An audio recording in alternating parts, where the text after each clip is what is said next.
రైతు కూలీలే సారథులు. దీనికోసం ఈ విజన్ డాక్యుమెంట్లో రూరల్ అగ్రికల్చర్ రీజియన్ ఎకానమీ రేర్గా అభివర్ణించి అభివృద్ధి చేసేందుకు రూపొందించిన పత్రం ఇది. రైతులు కేవలం పంటలు పండించడమే కాదు, వ్యవసాయ ఆధారిత పారిశ్రామికవేత్తలుగా తీర్చిదిద్దే దిశగా ఈ ప్రణాళిక ఉంటుంది. అగ్రికల్చరల్ ఎకోసిస్టమ్ అభివృద్ధి చేసి రైతులను శ్రీమంతులుగా చెయ్యాలన్నదే మా ప్రభుత్వం యొక్క సంకల్పం.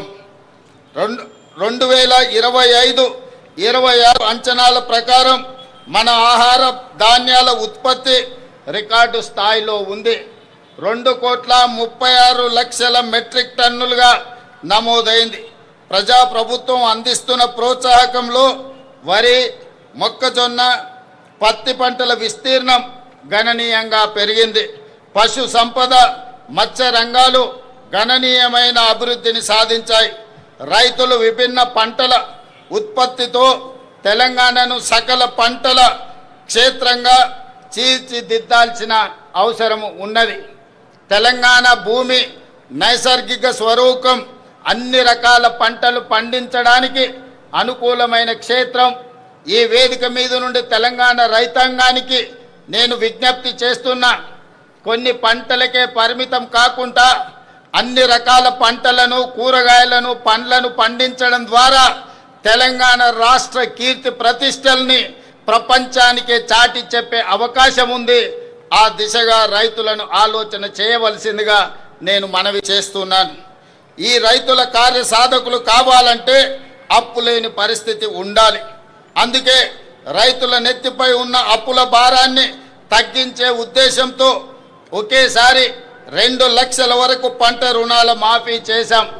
20,616 కోట్ల రూపాయలు రైతు ఖాతాలో వేసి 25 లక్షల పైగా రైతు కుటుంబాలను రుణ విముక్తులను చేశాం.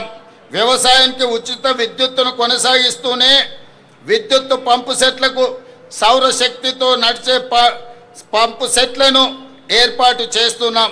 తద్వారా అదనంగా ఉత్పత్తి అయ్యే విద్యుత్తును గ్రిడ్కు అందించి రైతులకు అదనపు ఆదాయం వచ్చేలా ప్రయత్నం చేస్తున్నాం. ఈ 2.5 ఏళ్లలో వ్యవసాయానికి, రైతు సంక్షేమానికి 1,56,496 కోట్ల రూపాయలు ఖర్చు చేశాం. రైతు భరోసా పెట్టుబడి సాయం ఇప్పటికే 27,529 కోట్ల రూపాయలు నేరుగా రైతుల ఖాతాలలో వేశాం. మిత్రులారా, రైతులు దళారుల బారిన పడి మోసపోకూడదని రైతులు పండించిన పంటలు ప్రభుత్వమే కనీస మద్దతు ధర చెల్లించి కొనుగోలు చేస్తుంది. ఎంత భారమైనా సరే చివరి గింజ వరకు పంట ఉత్పత్తులను కొనడానికి రాష్ట్ర ప్రభుత్వం ప్రయత్నం చేస్తుంది.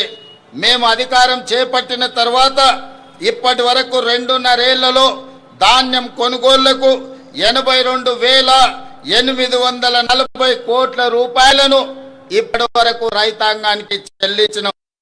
ఈ యాసంగి సీజన్లో రాష్ట్రమంతటా 8,575 కొనుగోలు కేంద్రాల ద్వారా చురుగ్గా ధాన్య సేకరణ జరుగుతుంది.